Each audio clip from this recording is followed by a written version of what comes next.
the Black imagination, I think, is limitless.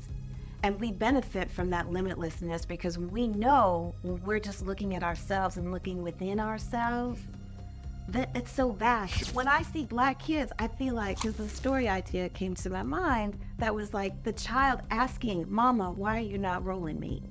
And because the mama is trying to prepare the child for all the things in life that are to come. Only the last thing I needed was to be arrested just for going through the front to buy a Coke. Jamila Minnicks.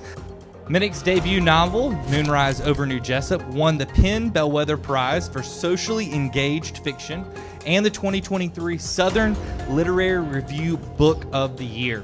Follows the story of a woman named Alice Young who moves to an all-Black settlement.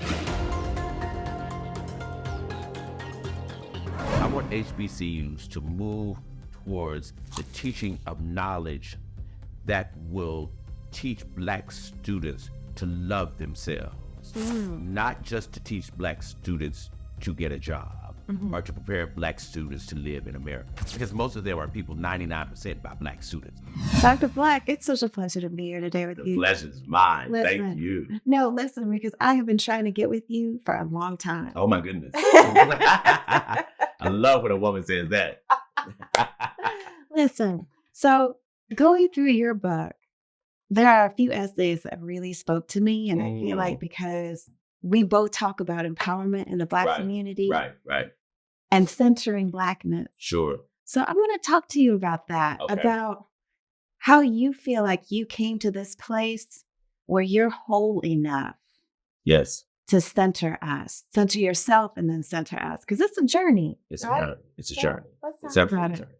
You know, I think the first thing I'd say is I come from people in rural Blackwell, Arkansas, who carved out a life and a living way out in the country. I mean, I'm a country boy. We were on a farm. And they carved out a life and a living outside of Western influences, Western eyes in many ways. Yep. Right. So that gave me a start. I mean, there were times where for weeks we would see no one. That's just how remote and rural it was where we lived. But it was a marvelous existence, right? It was an incredible living. We raised our own food, we raised our own animals, we lived on our own land. My great-grandfather bought 500 acres of land in central Arkansas after emancipation. And that's the land I grew up on. Like roundabout what year was that? That was probably 1870 or so. So early. Right. Early. Yeah, like just 500 acres? yes, that's right. 1870? That's right. Okay. That's Oh, right. That's sorry. right. And we still have 300 of that 500, right? And again, that's where I grew up. My folks' homes there, you know. We had a well growing up because it was unincorporated, Right, so right. there was no city water as we drink, Right, that right, kind of right. thing, Now, And so- water's sweet though. Yes, Yeah. yes, absolutely. And so when I moved from there to Clark, Atlanta, this all-Black college in the middle of Atlanta, and saw the brilliance of other students and these Black professors, the truth of the matter is I realized that our dependence upon Western authority, upon European approval, was a very superficial need. Right. Right. Uh-huh. That it just wasn't necessary. Right. Right. And that in fact, in most instances where Black people are excellent, it is an excellence that Europeans have never even imagined. Say more. Because you know what? That's what I really believe. I think when we talk about the imagination, particularly the Black imagination, I think, is limitless. And we benefit from that limitlessness because we know when we're just looking at ourselves and looking within ourselves, that it's so vast. that Sure. You can't, it's like trying to put boundaries on the sky. Absolutely. Trying to put a ceiling on the sky. Absolutely. You can't do it. You can't do it.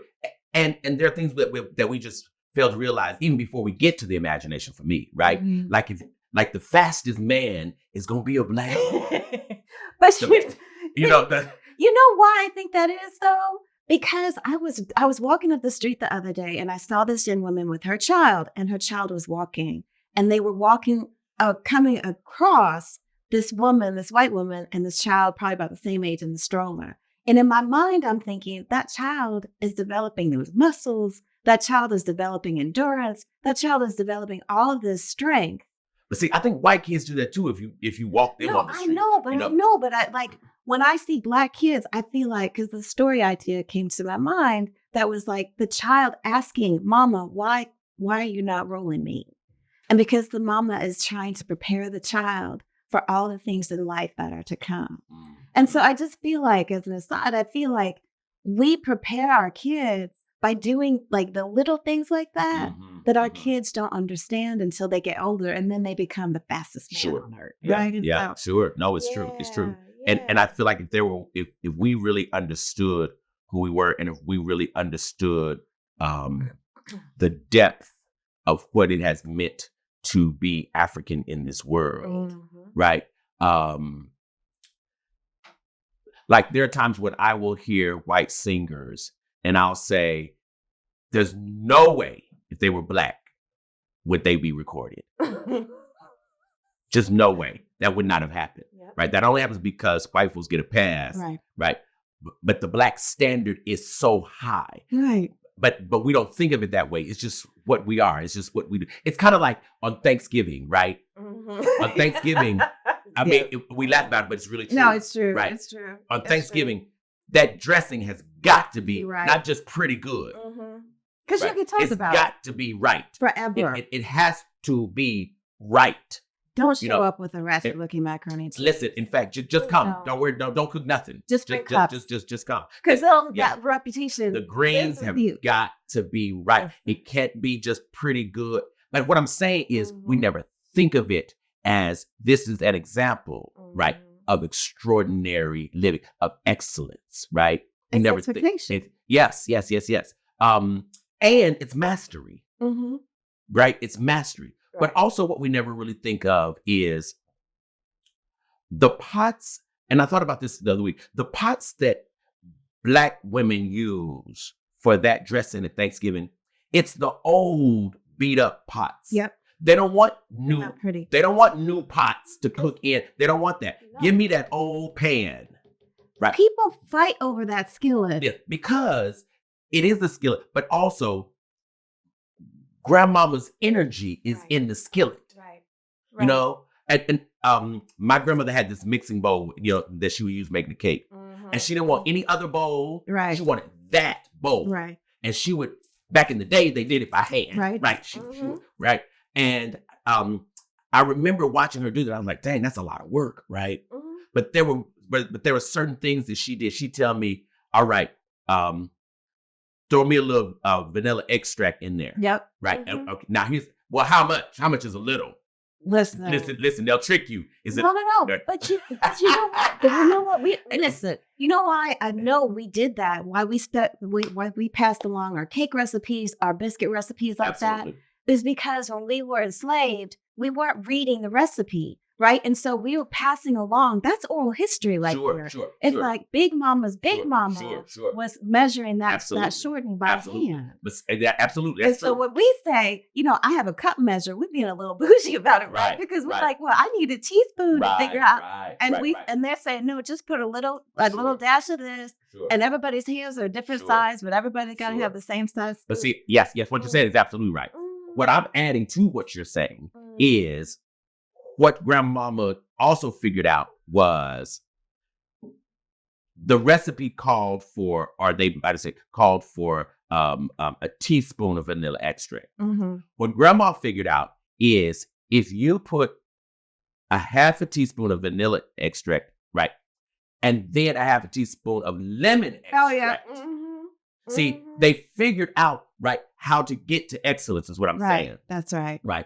Not just how to do that recipe, but they figured out, right, where excellence was in the middle of these things, right?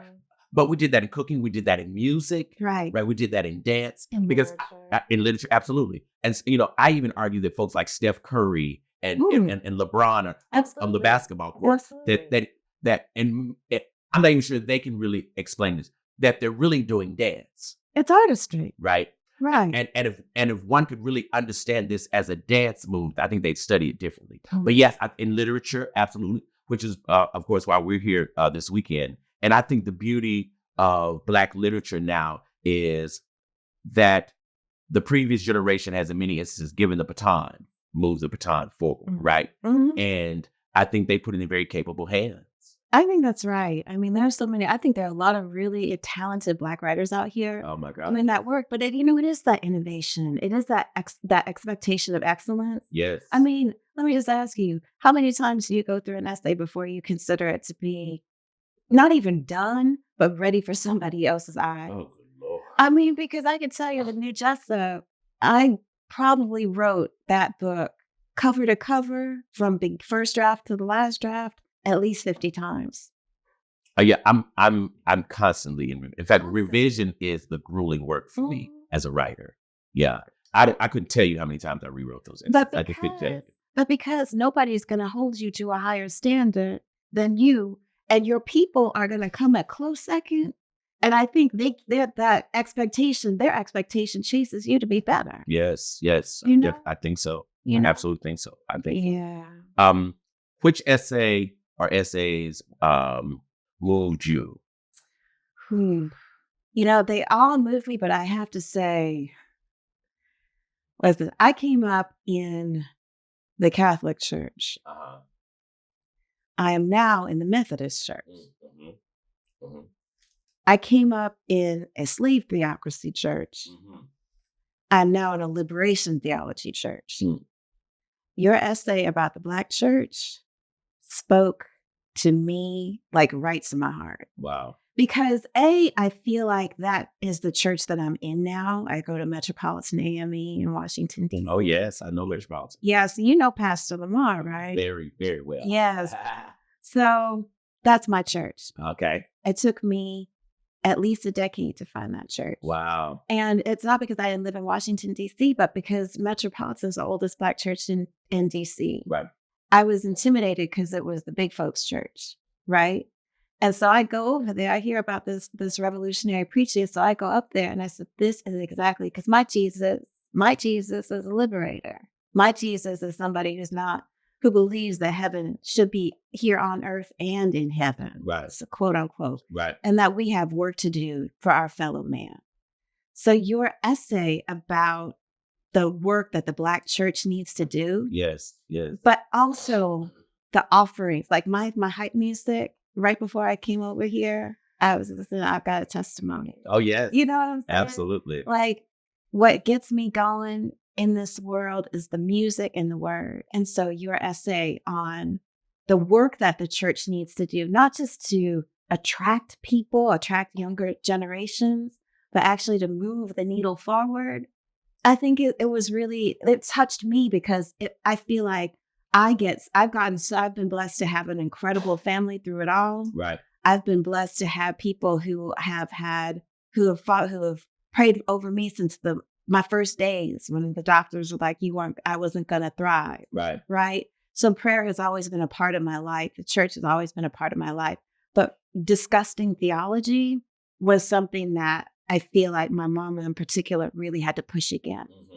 And so your essay about coming up in the church and trying to take the good and have sort of the Sankofa with it, where you're taking the good, but you're also recognizing, listen, there are problems in the church that are not only driving people away, never to return, but you're actually perpetuating sort of the slave theocracy. Yeah.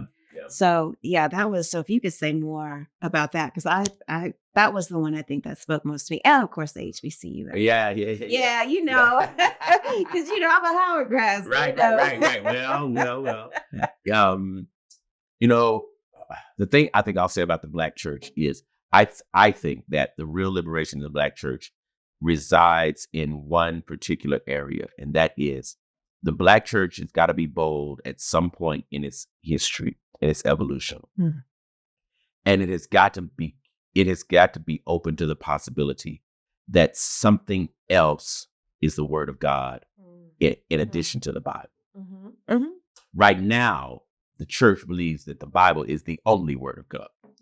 Mm-hmm. I don't know any church that preaches from any other text as the word of God. I have heard people talk about it, other books. But no, that's true. To call it the word of God. Mm-hmm. And not only do I think that's important, But I think that's critical because this text we call the Bible, some human deemed that the word of God. Well, that's what Pastor Lamar was saying a few weeks ago, right? And he was saying, I think that he's like, there were no reporters there. That's right. That's right. And that's right. This Bible, this word is totally self-serving to people who have to maintain a certain level of subjugation for other people. Absolutely. And this is not really a critique of the Bible. No, of course. Leave the Bible right where it is. No problem. I'm saying, hasn't there been something that we as Black people have written that is holy and divine? Of course. And that's what I loved when you were talking about Morrison. Yeah. And the bluest eye. Sure. The way that Baldwin, we're in Baldwin Co. Right. They've written words, our words are true and divine. But I would even go as far as like Yasin Bey, true and divine, right? And that's our words. That's our literature. That's our power. Absolutely. And I think if we as Black people can ever embrace something else as the word of God, I think we can consider the possibility that God looks like us. I know. Yeah, I believe that too. But I think it's going to take that to do it. Because right now, I do not think that most of us believe that. I think most of us are trying not to even have an image of God. But I think that's impossible. And I think also that it actually subtracts from the potency of what it means to be, quote unquote, made in the image of God. See, if I'm made, then that image needs to look like me. Well, and I think that it doesn't sort of hollow out then that idea that I'm a child of God. I think so. Because I do think that I agree with you that if we believe in our own divinity, if we believe that we are truly divine, then that changes the whole narrative about what we consume, what we think about ourselves. It gets back to the initial question of how do we consider our Blackness, our wholeness? Yeah, absolutely. And I'm here for. Some people believe in. I'm not here to tell people what to believe in as far as theology. Same here. Right. Whether you believe in any sort of a supreme being or you believe in any sort of religion is not my thing. But like my mama came up and told me that the same God that created the stars and the sky and the sea created me. Right. And so you come into this not just thinking that you're a child of God, but that God used his or her or their particular energy to create the being that can only be you in this period of time, in eternity, to only do the work that you can do for them. Yeah. And so I feel like that like pumps me up, right? Because I'm like, I can do that and I must do it because this is what I was put here to do. Sure. The other thing I'll say quickly, because I know we're going to run out of time, is about the HBCU essay. I think that HBCUs, of course, are important. In fact, critically important. Mm-hmm. One of the things that I want to hope that HBCUs will do moving forward in the future, and that is to take a very radical move. Mm-hmm. And that is, I want HBCUs to move towards the teaching of knowledge that will teach Black students to love themselves, not just to teach Black students to get a job or to prepare Black students to live in America. I want HBCUs to take the radical move, because most of them are people 99% by Black students. But what I mean by this is I want HBCUs in the future to start teaching African languages.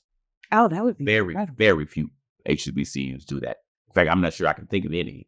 I can't to teach the Swahili, Tree, right? These languages that will put us back in conversation, right, with the diaspora and with our mother tongue, right? I think that's extremely important. I think it's extraordinarily important.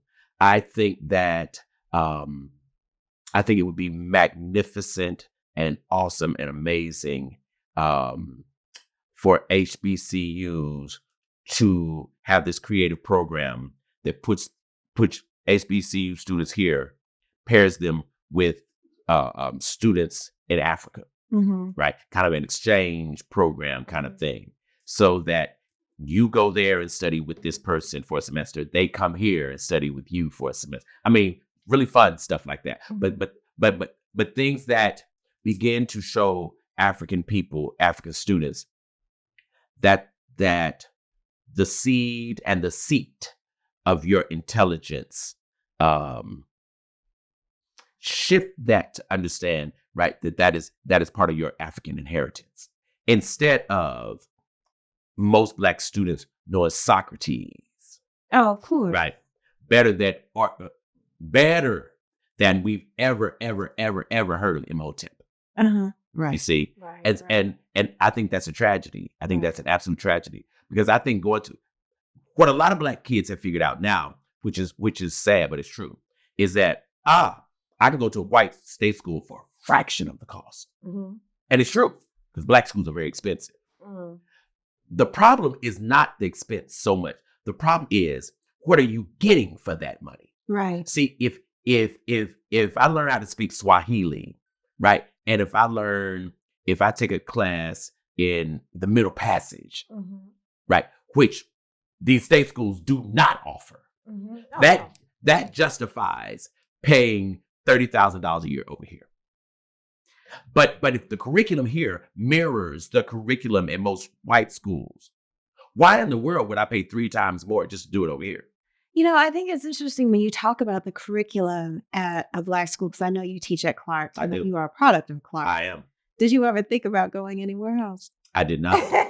I studied abroad at Oxford. Okay. Yeah. No, but I'm saying as far as like HBCUs, like teaching or attending.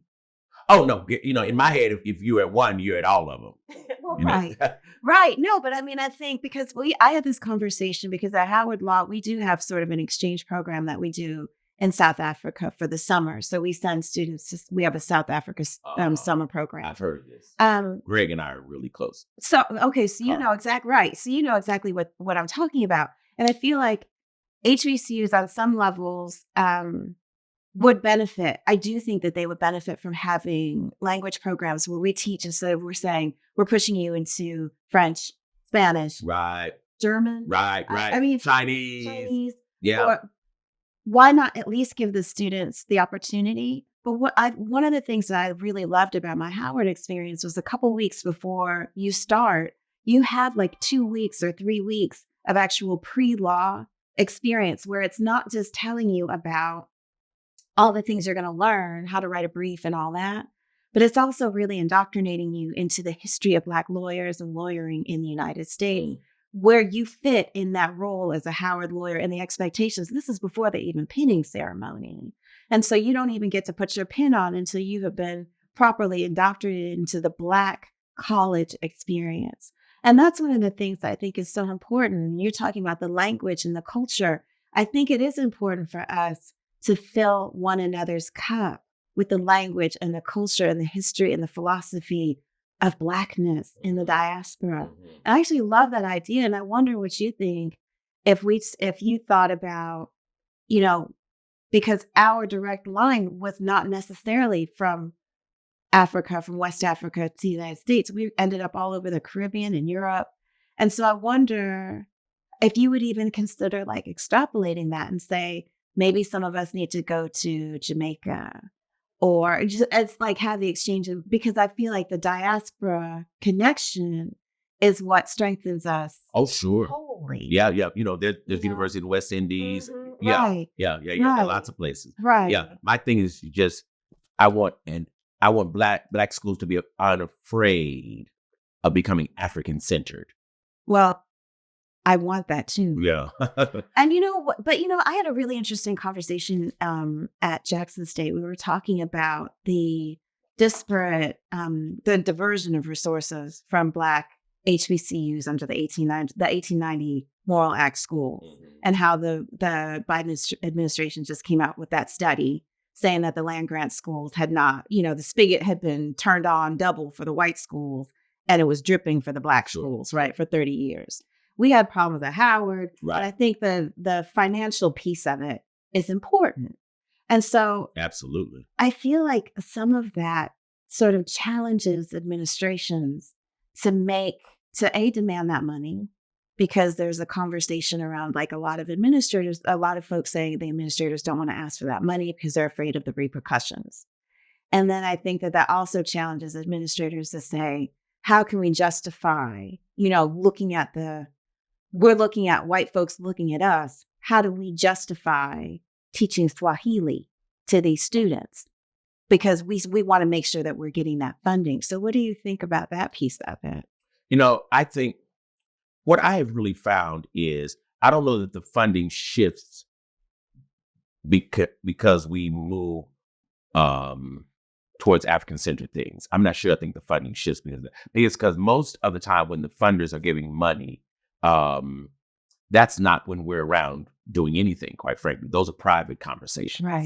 Right. And the thing I've learned too, having been at Clark 30 years, I once believed that the curriculum problem at HBCUs, et cetera, was because of accreditation agencies. This is what you have to teach. It's not true at all. It's not true at all. I found that it's the craziest thing. It's not true at all. In fact, years ago, Sachs, we'll go credit Clark, was on campus. And I asked one of the Sachs representatives, I said, well, Black schools have a hard time trying to keep up, with what you all demand that we teach. And he said, we don't demand that you teach anything. I said, whoa, am I missing something here? I said, he said, we don't demand that you teach anything. An accreditation agency does not do anything in terms of curriculum at institutions. All we do. So then what were they looking for? He said, all we do is check to determine that whatever it is you have said you're going to teach, do you have the resources to do it? Okay. And do you have evaluative measures so that you'll know how well you did or how poorly you did? But can I tell you something? Because I did do PWIs for my undergrad and for my advanced law degree, right? And one thing that I found going to Howard, because Howard was at the time being reviewed by the ABDA for its accreditation. So one of the things we had measures we had were attendance policies, and we also had required grading curbs. So you can only give 2 A's out. You could only give a certain number of B's out, et cetera, et cetera. When I went to Georgetown, I had a professor it was an employee benefits class. ERISA is an incredibly difficult subject area. He came in right before finals and told us all, you all got in here. And so the expectation is that you're smart enough to be here. Right.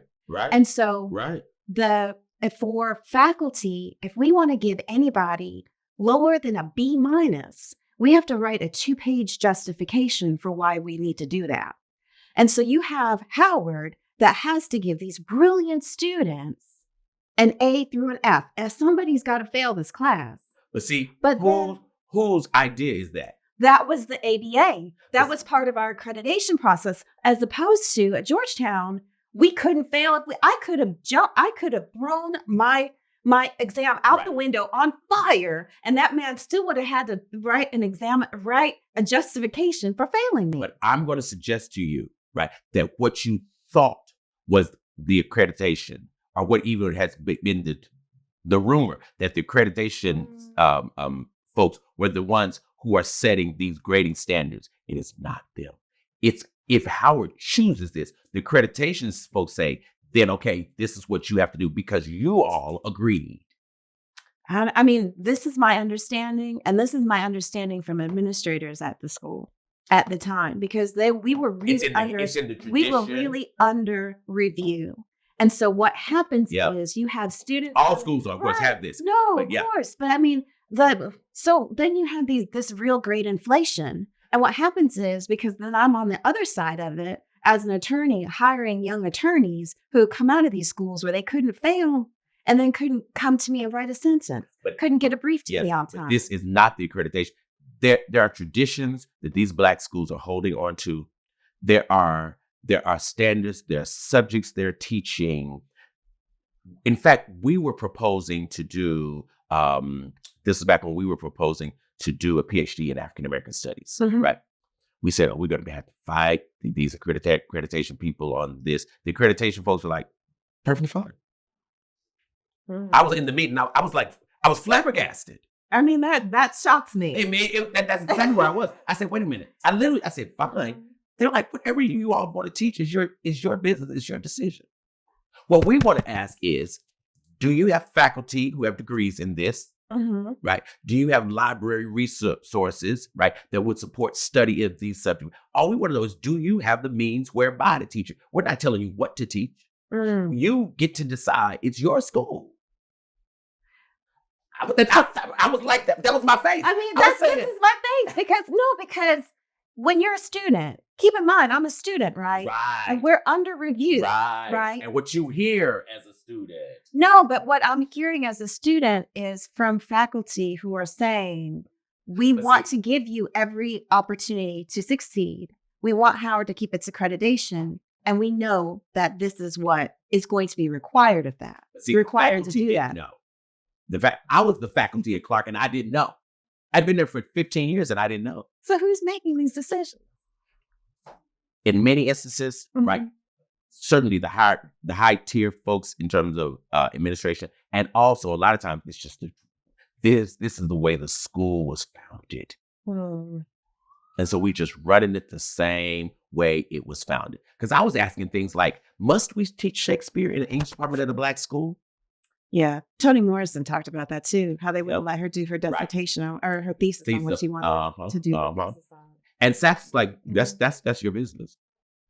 I was like, my God. We need to continue this conversation. Yeah. We need to. Absolutely. But first of all, just thank you tremendously for just getting up this morning and meeting me. It's so awesome. So I appreciate our time. Yes. Thank you so much for taking the time. Absolutely. Cheers to you. Cheers.